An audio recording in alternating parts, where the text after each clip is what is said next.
Welcome to the F3 podcast, where we discuss all things that pertain to faith, family, and finances. And remember, no subject is off limits. We are your host today. I am Dr. Lionel M. Blair Sr., and I'm sitting next to the glorious, the wonderful. She is the sainted mother. Glory. That just felt something. I just felt something there. She's the sainted mother herself. She is Saint Jasmine the first, Dr. Jasmine Blair. Welcome everybody to the F3 podcast. Be sure to like, subscribe, and share. Hit the notification bell so you'll be notified every time we drop a new episode. And remember, no subject is left off limits because we will talk about what your pastor wants. Yep. So we got a good one today. We've got to bring some people out of spiritual delulu. With all the talks of change in currency and the economy, and are we having a recession or a depression? And we've been talking about BRICS and all these different things. And you got people saying now, we in the last days is the book of Revelation. Oh boy. Digital money is going to be the mark of the beast. And this is not financial advice. This is theological advice. We got to discuss this because every time there is a technological advancement, church people start hollering about the rapture. And we've got to stop that foolishness. So today we're going to talk about, is digital money the mark of the beast? Now, the short answer is no. No. Obviously, there are pros and cons. There are people that have opinions about it. But no, it's not the mark of the beast. This ain't the book of Revelations living Jesus before Christ. our eyes. I see this. I know some of y'all are biblically illiterate, Stuck and I on love stupid. you, but there's some of y'all biblically illiterate because you don't read for context. So they had this thing. Now, this is how misinformation spreads. I don't think you saw this. You may have. This is how misinformation spreads. And this, let me say this: if you are a rapture person, God bless you. God bless We you. can agree to disagree. We have a different theological belief. That's fine. My problem comes in where there's a technological advancement and the church don't fact check or research nothing, and we start hollering about it's the mark of the beast. So there's been this controversial thing with these new Whole Food stores that have this Amazon One payment system where, you go in and you wave your palm and it lets you in the store and you pick up your stuff. And I guess somehow through all the sensors and who you are, the technology allows them to basically ring up your cart and total everything in real time as it's in your cart. And then you wave your palm and it checks you out, pays for the stuff. And then you go through the little checkpoint and you wave your palm and leave. You had all these people talking about the mark of the beast and a microchip. But when you actually do research, the program is not designed on a microchip. So there's no microchip in your hand? No, there's no microchip. You actually have to go online, fill out some information, then you go in person, show them the ID, and they scan your palm. It's no different than you using a fingerprint on your phone or Face ID on a phone or a tablet. So they go register all your information. You could opt in or out whenever you feel like it. You link it to a payment system. So when you set your palm there, it's like a touchless scanner, but you actually had to go sign up for it and basically had them scan. It's no different from when you setting up a fingerprint on your phone. Right.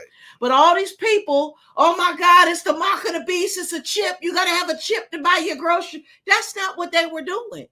Now, I still probably wouldn't go do it. Yeah. But see, we've got to stop spreading stuff out of fear. Oh, it has nothing to do with a chip. You actually have to go somewhere and sign up and make an appointment and allow these people to set you up in the system. You have some gyms that do it. I remember one time, when I was in college, they had a biometric system in the gym where you go and register your information, because at busy times you wouldn't have to wait behind all these people at rush hour, and you could just go put your palm on a thing and they scan it and let you in the gym because you were already in the system. This is not a microchip. We've got to stop calling everything that's new with money the mark of the beast. Stop that, y'all. Stop that, y'all. When that scripture was written, Amazon won't even thought of yet. First of all, let me establish this. Number one, Mm-hmm. because see, some of y'all might gonna get mad at me. Ain't no mark of the beast coming. Oh, Ain't no antichrist coming. None of that. Now you can believe what you want to believe. That's fine. because there's a But couple of celebrities now that they hollering the antichrist. 50 years, 100 years down the line, a lot of y'all still gonna be hollering about the same stuff. And see, this is why people look at us crazy, and this is why people are leaving the church too, because they realize this stuff is not serving me no purpose. And I can't help but notice all the people that I've recently heard named of, and when I say recently, like in the past 6 months to a year, that are the antichrist, they are wealthy people. Oh. And they are millionaires and billionaires. None of them are poor people. They wealthy, they doing good, they got corporation foundations. Oh, that's the antichrist. Why? Because you don't have that much money? Not an antichrist. Listen, let me tell you something. Okay, there, in short, there was during the time of Jesus and the apostles, there was an emperor named Nero. Nero.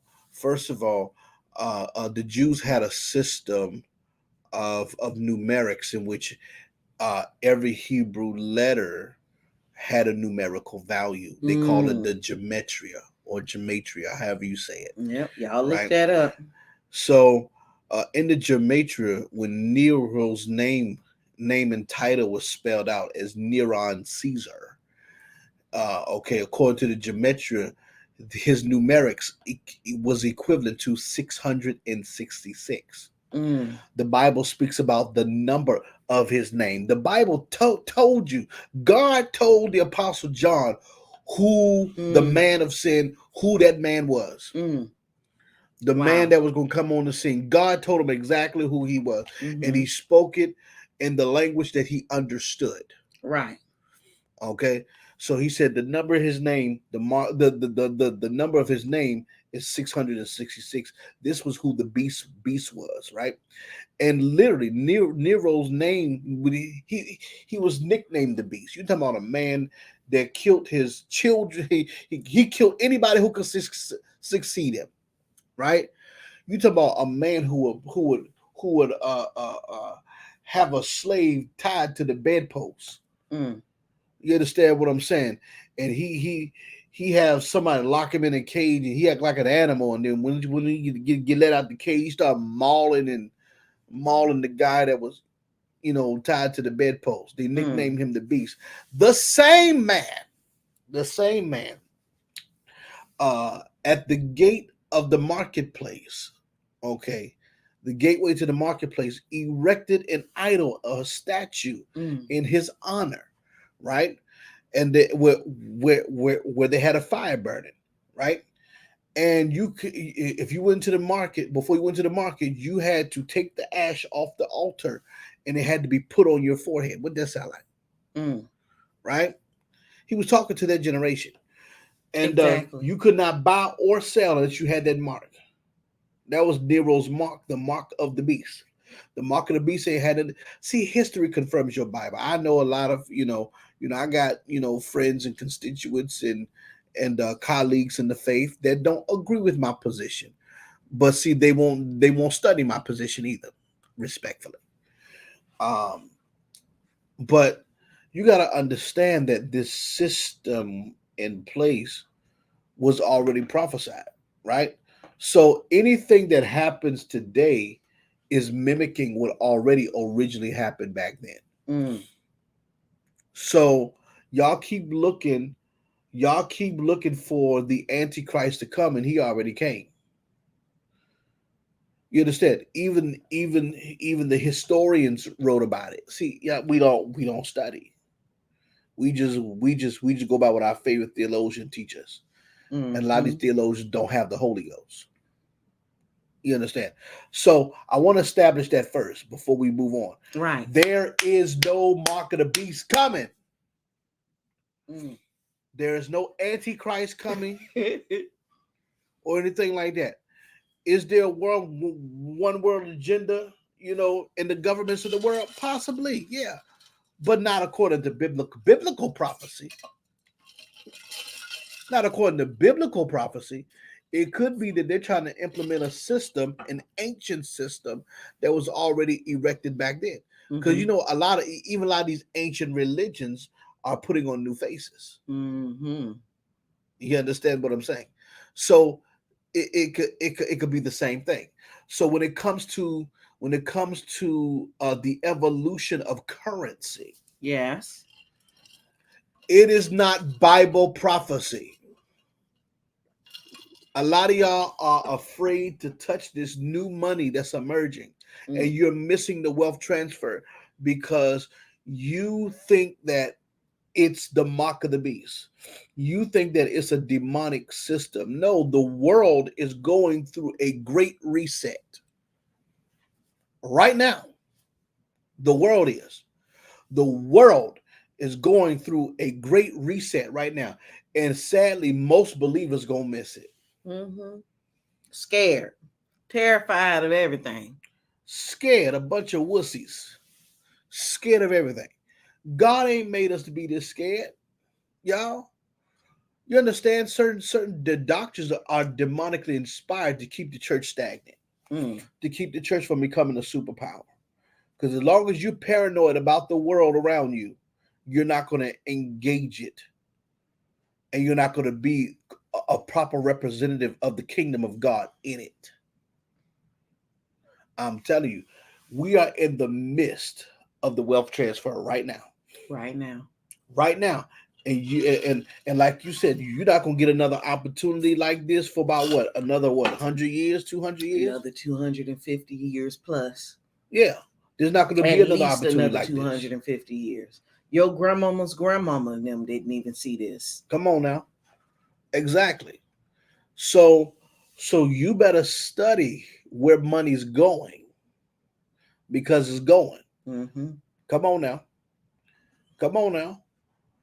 You better understand where this is going. Money is going digital, baby. Everything is going digital. After a while, all them rappers, all this cash, making it right, the cash gonna be worthless. Worthless, or worth less than what it already is worth now. You understand what I'm saying? Now, what's interesting is, early this year, actually, we live not too far from, Busch Gardens and Water Country. They stopped taking cash, I believe. Mm. They stopped taking cash. The national parks stopped taking cash this year. You even though it's a few little dollars, they're like, okay, that's less we got to do. And some places are doing it because it saves them money. Instead of paying people standing around taking them few little dollars, they can pop a machine right there where you scan your card, get your receipt, and they don't have to pay somebody to sit there all day long. Mm-hmm. So for some businesses, it is a marketing move, it's a financial move for them to save money and scale back on the need of having somebody in that job. And as technology continues to improve, a lot of jobs are going to continue to shift. A lot of things are going to be digital. Technology is in a different place, and some of these things have been this way for a while. Most people have been getting direct deposit for about 15, 20 years now. Mm-hmm. These are not new concepts, y'all. Right. These are not new concepts. So most of what you do is already digital anyway. If you've been getting direct deposit and you're paying stuff online, you still have people that won't pay a bill online. Yeah. Like what? Yeah. How are you going to function? How are you going to function? We've got, these different fintech apps now. You can send somebody $10 and they had that $10 in 5 minutes, if that. Technology is it has its positives, it has its negatives, but you think about it. Even the school system here, now we homeschool, but the school system here a few years ago, even before the pandemic, they started getting Chromebooks. They started having them get tablets because they realized buying a lot of textbooks was expensive. Those books are $50, $60 a piece. Then you got to have one for every student, and if they got 5, 6, 7 subjects, that's a lot of books. And the books are getting tore up, carried back and forth in the lockers. So for the middle school and high school, and some of the schools, they started a pilot with ebooks. Hey, you get a tablet. We got programs where you can get tablets inexpensive. If you can't afford one, the school will provide one, and then you can just download the books. We don't have to worry about the backpacks, the scoliosis, less time at the lockers, and then every student has a book. We don't have to worry about running out, and students have to share. So there are technology has been solving problems for a while now. But every time there's a technological advancement, matter of fact, let's take it back to the pandemic. Look at how many pastors called Facebook the devil until they were scared to open their church because they thought they was going to get the Rona. So then now they hopping on Facebook Live and they got the camera all disposition. You see the boogers and the little hairs up their nose, and they're on Facebook. Now they're trying to get on TikTok because they don't even know what they're doing. TikTok. So all these people thought technology was bad until they needed it. They felt like that was their only option. Yep. So listen, y'all gotta stop being so scary about everything. Everything is not bad. Right. Everything is not the devil. Come on here. So why are we calling these things the mark of the beast? Listen, if you have any type of debit card, credit card, your card already has a chip in it. It sure do. Your card has a chip in it. So why are you worried about a chip? You carrying around a chip already. Right. Your phone has a chip in it. Whether you use the NFC reader with, Apple Pay, Samsung Pay, Google Pay, or whatever else you got, whether you use it or not, if you've got a phone that's like 2007 or new, it's already got a chip in it. Come on here. It's already got a chip in it. You've already been carrying around a chip. Yep. You already have the chip. If you got more than one card, you got a couple of chips that you carrying around. Sure do. You already got a chip. You carry that chip to work, to the grocery store. Yep. You already got a chip. There's a chip in your card. Yes. There's a chip in your card. A chip in your card. A chip in your card. You already got a chip. Well, they track it. They can track you anyway. They know where you at. If they really want you. The problem is not the ability to track you. The problem is the laws in place that they will have to break to track you. That's why y'all need to be informed about what's going on that congressional floor and all that other stuff, and stop voting for the very people in the party that wants to take away your freedom. And can I be honest? Some of y'all worried about being tracked. They not think about you. You not making enough of a wave of nothing for them to even be worried about tracking you. That would be a frivolous use of exhausting resources to track you. Right. Just please calm down. Yeah, because they're not tracking you. Because a lot of some of the arguments now, is not the technology in and of itself, is what they can lawfully do with it.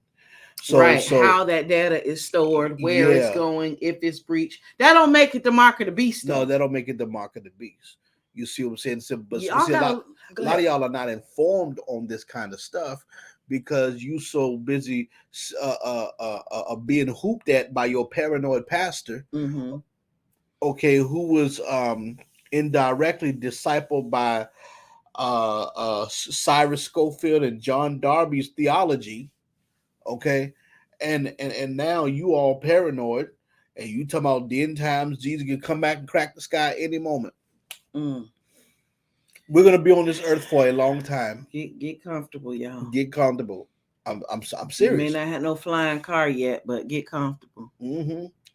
Yeah, get comfortable because I've seen probably centuries in the future. All right, so God, if God is still showing apostles and prophets futuristic things long term down the line, He's not going to lie and cut Himself off, and not fulfill promises and destinies and all that other stuff to crack the sky and hurry up and get us because the world is getting bad and is getting worse. Statistically, the world is actually getting better, but statistically, but see, again, people don't do their research. They don't use their brain. But you know, hey, in most churches, like you invite me us to come to your church and preach, we're not gonna preach this because you know that's not what most of y'all teach y'all churches anyway. But what we teach our people is different. But listen, y'all, digital money is not the mark of the beast. No. Okay, it's not the mark of the beast. You know, that already happened. So what you need to do is get over your little fear, okay, and really tap into the market of what's happening right now. It's Mm-hmm. moments like this that millionaires are made Yes. for the future. Mm-hmm. You know, people who capitalize now are going to be the faces and the moguls and the um and the millionaires and the billionaires of the future. That's going to be able to rebuild waste places and and all this other stuff. Mm-hmm. You know, I saw where there was this guy. I forgot what part of Africa he's in, but he's establishing like this. He got it's a little small piece of land that he got, Mm-hmm. and you know, I think he's building on that, and he's putting modern technology in there and stuff like that. And people are coming, you know, Yeah. to be able to live and to be able to hang out and be able to learn technology and things like that. You see what I'm saying? See, when you got money, you can do stuff like that. When you got money, it takes money to help people. And Absolutely. a lot of y'all, you still gonna be yet holding on to God's unchanging hand and believe in God for the rest of your life without never really seeing fulfillment because you so paranoid because the Antichrist is coming. Obama was the Antichrist, Yeah, a and lot of people swore he was the people Antichrist. swore he was the Antichrist, and I don't even like his presidency. And a black man is saying that. Y'all just call anybody the Yeah, Antichrist, though. some people swear Trump the Antichrist. Some people swore Vladimir Putin was the Antichrist. Some of y'all even said Benjamin Netanyahu was the Antichrist. Y'all just making names up. Now this little false messiah over there in Israel. People saying he the Antichrist. It's crazy. Yeah, stop picking a new Antichrist every year. Every year, it's another name that I hear. I remember I was on social media. There was a feed this long of people arguing about who the Antichrist is. And somebody, I'll give you 25 of them right now. Huh? Y'all got to stop doing that. So in short, y'all got to have some education with this argument. Come on now. You know, if you still believe in the end times, God bless you. We'll agree to disagree, but make it make sense. Don't just point to every technological advancement, every advancement with money, and say it's the mark of the beast or it's the end times. Now, yes, they do have microchips some places. You know, I'm not a fan of that, but everything that's digital is not bad. Digital money is not necessarily the mark of the beast. Most of you shop online, you don't hardly touch money anyway. Come on. So you already are essentially functioning mostly digital. But again, look around and see how you can be a part of the solution in the future. And if we do decide to go to a change of digital money, how you can make that work for you. Mm-hmm. See, some of y'all are asking the wrong questions, and that's why you just hiding scared somewhere. Come on. You point out the problem, but you're not asking questions and you're not seeking for wisdom and understanding on how you can be a part of the solution. So, any closing remarks you got?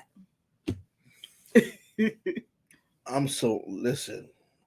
I'm telling you, a lot of y'all gonna regret this 50 years down the line. You're gonna be old and gray and have missed a whole lot on life, on God, and what God could have used you to do, and the difference He could have caused you to make, because you've been indoctrinated by church brain, and you have been you didn't dare to be a Berean to search to see if these things were true that people were saying. You can't just read what the Bible say. where the Bible says this, but what is the context? Okay. Some people say, pretext and post text makes up context, but we're not going to get into that. What is the context? Okay. Also, what makes up context? Who's talking? Who is the person talking to? What is being said? Why is it being said? What is the cultural background during that time? What is the language of the people back then? You understand what I'm saying? The audience, all of that makes up context. Yes. A lot of y'all are taking stuff that God said for the people of that time and making it for our time. And yes, the Bible is still relevant for today, but not all of the prophecies and certain commandments are. I'm sorry.